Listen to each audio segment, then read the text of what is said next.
Bonsoir les amis, aujourd'hui je vous propose un voyage à l'autre bout de la Terre, un voyage vers le Japon pour préparer des gyoza. C'est l'un de mes plats préférés et j'aimerais bien vous montrer comment on les fait. C'est pas si mystérieux que ça, vous allez voir, c'est assez facile. Mais évidemment, comme toujours, on va d'abord aller dans Paris pour faire les courses. Vous me suivez? Allez, on y va, c'est parti.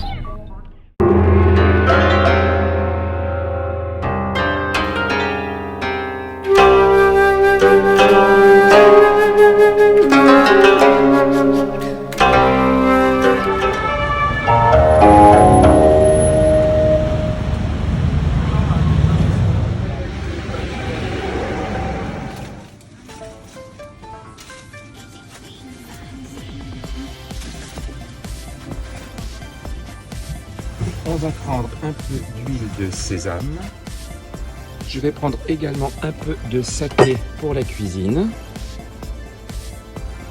Nous allons prendre aussi de la pâte congelée pour faire les gyoza. Faire la pâte en fait.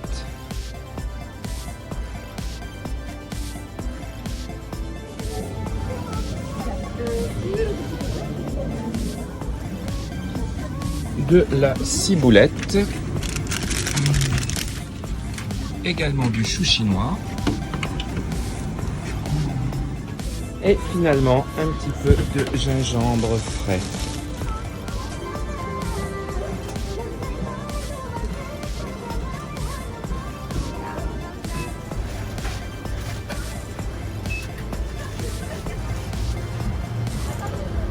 Les courses sont presque faites, on va pouvoir rentrer à la maison, il ne nous reste plus que la viande à acheter.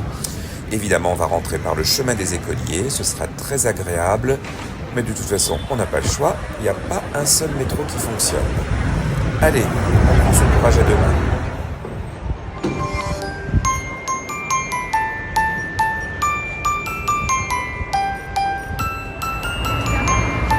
Il fait drôlement beau pour un mois de décembre, regardez ce ciel bleu.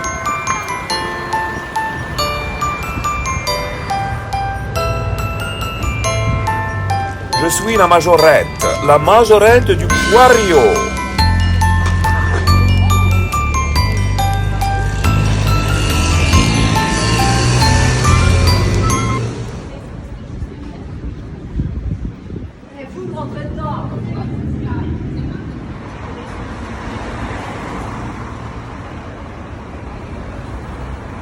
Tiens, nous allons remonter l'une des rues commerçantes que j'adore de Paris, la rue des Martyrs. Il n'y a pas longtemps, une écrivaine américaine a écrit un livre sur la vie rue des Martyrs. Je vous en conseille la lecture. Il a été traduit en français il n'y a pas longtemps.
Enfin, nous arrivons à Montmartre, maison en vue. Et nous allons aller chercher un petit peu de porc haché. Donc aujourd'hui les amis, on va préparer les gyoza japonais, ces petits raviolis délicieux qui sont à la fois frits et cuits à la vapeur avec une farce à base de porc et de chou chinois. Les ingrédients, nous allons avoir besoin de 2 oignons, de ciboulettes chinoises, du gingembre frais, de l'ail, de la pâte à gyoza. J'utilise de la pâte à gyoza déjà préparée. On peut la faire soi-même avec de la farine de blé ou encore mieux de la farine spéciale pour les gyozas, de l'eau et du sel. Mais franchement, les pâtes congelées comme ça déjà prêtes sont très très bien. On aura besoin aussi d'un poireau, d'une saucisse de porc avec uniquement du porc haché, du sel et du poivre comme assaisonnement, un chou chinois. Pour les sauces, il nous faudra du saké de cuisine, un petit peu d'huile de sésame, de la sauce soja et nous aurons besoin également de vinaigre de riz. Dans un premier temps, on va donc retirer le boyau de la saucisse et prendre la chair qu'on va déposer dans un grand récipient en verre. Donc, on retire délicatement le boyau, voilà, et on récupère la chair qu'on pose dans un récipient. On prend un chou chinois et on va en prendre environ 250 grammes. Donc là, j'ai un chou d'1,5 kg à vue de nez. Donc on va prendre un quart de chou chinois comme cela. Et on va le couper en petits morceaux, le plus fin possible.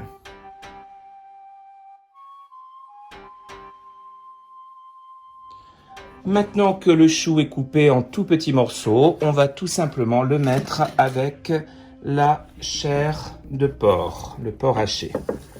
Donc on verse tout simplement, voilà, notre chou avec notre porc. On prend maintenant un blanc de poireau entre 15 et 20 grammes et on va également l'émincer très finement. Et on le verse également avec notre chou et la farce. On coupe maintenant environ également 10-15 grammes de ciboulette chinoise, plutôt la partie blanche, et également un tout petit peu de vert. Pas trop.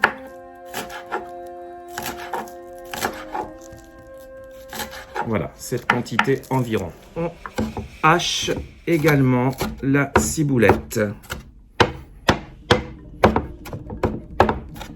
On épluche maintenant un petit morceau de gingembre frais. On n'a pas besoin de beaucoup, une petite pointe.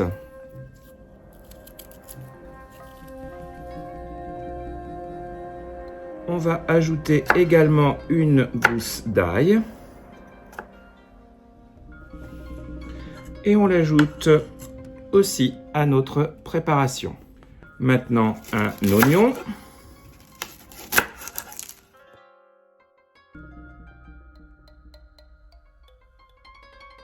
Nouveau dans notre préparation.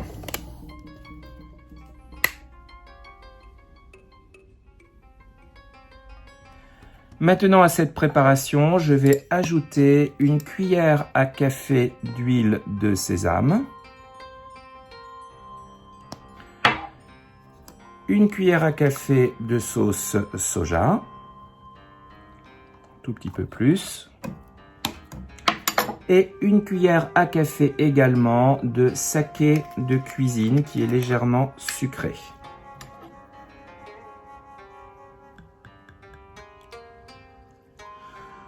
On prend ses doigts et on mélange le tout pour faire une farce comme une pâte.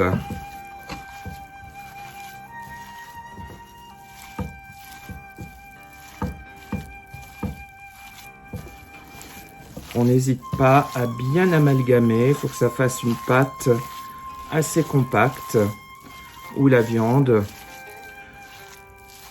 se mélange bien avec les différents légumes.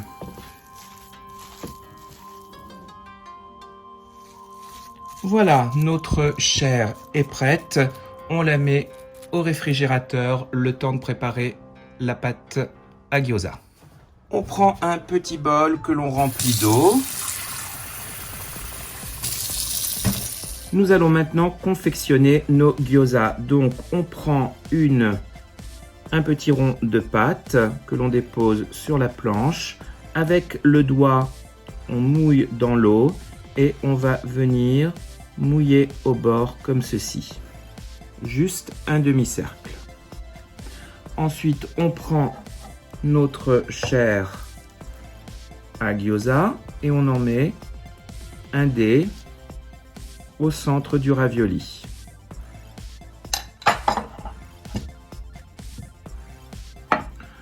On prend la partie du gyoza, on le referme comme ceci. Et si on y arrive, on essaie de faire des petits plis comme cela. Mais moi, je ne suis pas extrêmement doué. Mais bon, c'est pas mal. Et voilà, on a notre petit gyoza qui est prêt. On le réserve et on va faire des gyoza comme ça jusqu'à ce qu'il n'y ait plus ni pâte ni farce.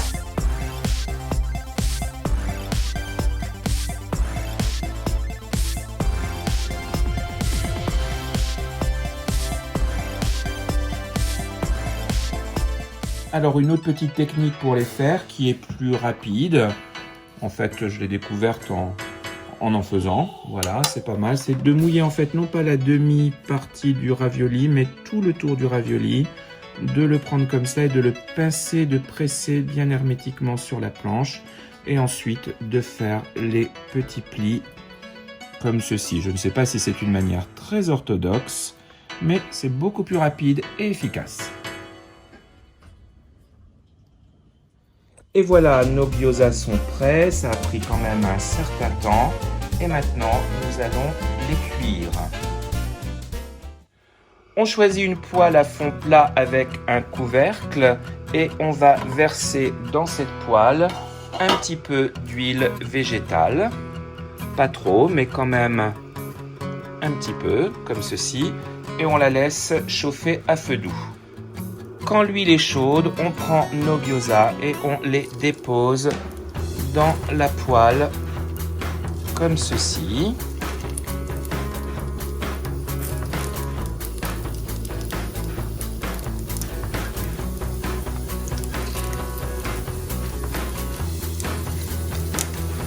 On laisse une petite minute et on ajoute un peu d'eau chaude et on couvre aussitôt. On laisse cuire à feu moyen pendant environ 5 minutes. Et maintenant, nous allons mettre un petit peu d'huile de sésame sur nos raviolis et nous allons laisser cuire encore pendant 3-4 minutes.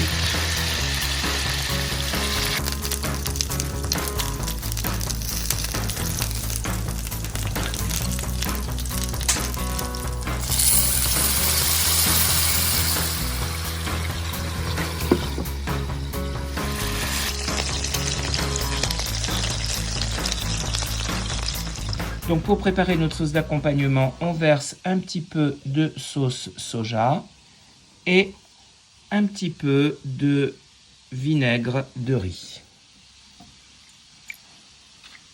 Et voilà mes amis, les gyozas sont prêts à être dégustés. J'espère que cette petite recette de fête vous aura plu. Si tel est le cas, n'hésitez pas à mettre un pouce bleu, à me laisser un petit commentaire ou vous abonner à ma chaîne. Cette recette sera la dernière avant Noël. Je vous souhaite donc d'excellentes fêtes de fin d'année et on se revoit très bientôt pour une prochaine aventure culinaire sur Edonné, manger, lire et flâner. À bientôt les amis.